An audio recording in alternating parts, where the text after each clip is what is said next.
Alors aujourd'hui, je vais vous donner trois clés que je pense essentielles dans votre pratique. Je vais vous parler premièrement du pivot du corps, du rôle du pivot du corps. Dans le swing, c'est primordial. Je vais vous parler aussi installation driver et je vais vous parler d'une autre façon, et je pense que ça va vraiment vous intéresser, d'envisager le practice. Donc, n'hésitez pas à liker, à commenter, à vous abonner.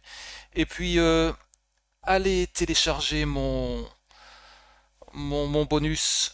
J'espère que ça vous intéressera sur le travail du souffle, la concentration, la détente, des choses un peu différentes de ce que vous trouverez ailleurs. Donc allez le télécharger, c'est gratuit, je vais le mettre en lien épinglé et dites-moi ce que vous en pensez. Allez, c'est parti et on commence par le pivot du corps.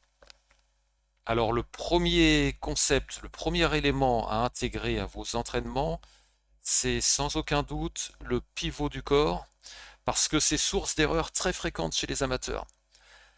Il faut comprendre que dans un bon pivot, le haut du corps, les épaules et le bassin tournent correctement, mais sans se déplacer latéralement et sans rester figé. Le pivot, c'est surtout pas un balancement. Le pivot, c'est une rotation autour de l'axe de la colonne vertébrale. Alors, je vous explique avec un petit schéma. Voilà, un joueur à l'adresse, j'ai fait deux lignes. Une ligne sur l'extérieur de la jambe avant et une ligne sur l'extérieur de la jambe arrière, pardon, et une ligne sur l'extérieur de la jambe avant. Alors, pourquoi ces deux lignes? Parce que, donc on se retrouve ici à l'adresse, j'ai repris, pendant le backswing, il y aura rotation autour de la jambe droite, mais surtout sans franchir la ligne arrière. Ensuite, transition, transfert du poids, rotation vers l'avant, et là, le joueur est appuyé contre la ligne avant au moment de l'impact. Donc gardez ça bien en tête, ces deux lignes imaginaires, et pensez bien à ça. Être pas franchir la ligne arrière au backswing et être appuyé sur la ligne avant au moment de l'impact. Quand le pivot est mal exécuté, qu'est-ce qui va se passer? Alors, dans ce cas-là, vous avez le joueur qui va se décaler latéralement. La hanche qui dépasse franchement la ligne, là, c'est du déséquilibre. C'est du déséquilibre. Et c'est le chemin du club qui va être trop vertical. Le bon pivot, c'est vraiment quelque chose de capital parce que c'est un équilibre entre rotation et transfert d'appui. C'est vraiment un concept capital à comprendre. Alors maintenant, je vais vous parler du setup avec le driver, c'est-à-dire comment bien s'installer à l'adresse avec le driver. C'est super important parce que le driver, c'est vraiment un club à part.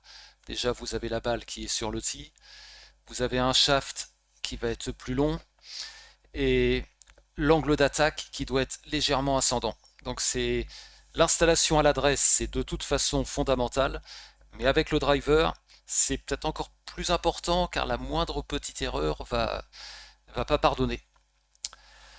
Donc voilà, on va utiliser pour vous expliquer ça, alors vous l'utilisez en pratique, mais essayez de l'avoir aussi en tête, des bâtons d'alignement au sol. On met un premier bâton d'alignement devant les pieds qui va viser la cible, donc parallèle à la ligne de jeu. Là, je vais faire, attendez, je vais faire le driver. Donc celui-ci qui va être parallèle à la ligne de jeu et un perpendiculaire, donc un autre bâton d'alignement perpendiculaire au pied avant, donc ici, avec un angle de 90 degrés. La balle, je vais représenter mon dessin ici. Donc vous avez vos deux bâtons d'alignement. Je les reproduis ici. Vous avez le pied gauche du joueur, le pied droit du joueur. Vous avez la balle sur le tee. Voilà. Donc avec le driver, la balle elle est positionnée très en avant. En fait, c'est normal parce qu'on veut frapper la balle en remontant, donc c'est tout à fait logique. Le problème, c'est que cette position ici, avec la balle, donc vous voyez, là j'ai pas mis la balle, je l'ai reproduit ici. Cette position, ça va perturber beaucoup de joueurs, le fait que la balle soit placée en avant. Et très très souvent, ce qu'on va voir, c'est que le joueur, il aura l'impression que la balle elle est trop loin, et par réflexe, il va pousser le haut du corps vers l'avant pour se rapprocher de la balle. C'est quelque chose que l'on voit énormément. Donc, ce qu'il va falloir, c'est que avoir une légère inclinaison du haut du corps, ici, vers l'arrière, justement pour récupérer cette tendance à vouloir pousser le haut du corps vers l'avant.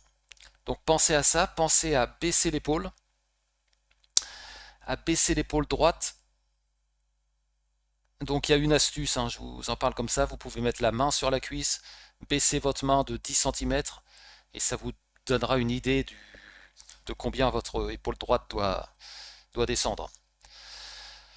Donc on reprend, donc la balle est placée devant le talon gauche.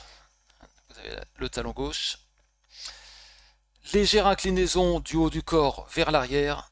Épaule droite plus basse. Donc ça c'est super important. Et oui, concernant le poids légèrement réparti sur le pied arrière. Donc voilà pour le setup au driver. J'espère que ça va vous aider. Allez, on continue. Maintenant, je voulais vous parler de quelque chose de fondamental.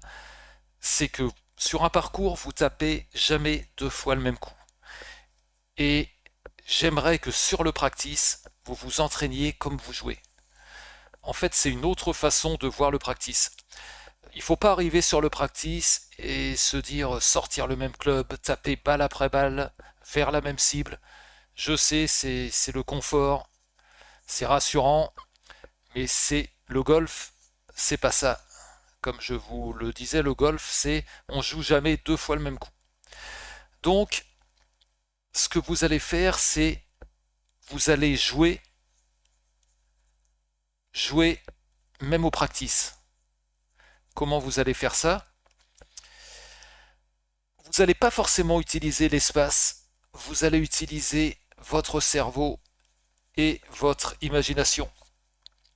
Vous allez vous poser la question, si j'étais sur le parcours, quel coup je jouerais? Donc vous allez imaginer des circonstances différentes. Vous allez imaginer, je sais pas moi, un drapeau à 145 mètres. Vous allez imaginer que le vent est de face. Vous allez imaginer, voilà. Et puis vous jouez votre coup comme si c'était réel. Ensuite, vous recommencez, nouvelle balle, nouvelle situation dans votre tête. Donc, à chaque fois, c'est un coup, une décision différente et un contexte différent. On appelle ça aussi le practice aléatoire. Et moi, je trouve que ça change tout parce que vous allez rentrer dans une vraie dynamique de jeu. Vous allez engager votre cerveau, vous allez créer un peu de pression, vous préparez votre corps à s'adapter, et ça c'est primordial, comme il devra le faire en vrai quand vous allez jouer. Et ce qui est super, c'est que vous avez besoin de rien, vous avez besoin d'imagination, de votre cerveau, d'une balle à la fois. Donc voilà un conseil qui a l'air de rien, mais qui est super utile, le practice aléatoire, s'entraîner comme on joue.